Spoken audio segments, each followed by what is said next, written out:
Chika, hindi na maikakaila ang tamis. Ang isang kapamilya love team usap-usapan ng planong pagpapakasal, ngunit ang mas nagpainit sa isyo ay ang mga pahayag ng kanyang BFF.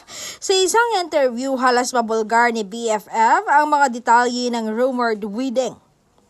Baka magalit sa akin at ma-friendship over kami. Isang pahayag na tila nagpapatunay na may malaking magaganap na talagang niluluto. Inamin ni BFF na ilang beses na niyang nakasama ang dalawa. Ito na nga ba ang simula ng bagong chapter ng buhay ng magka-love team pagkatapos ng mga pagsubok.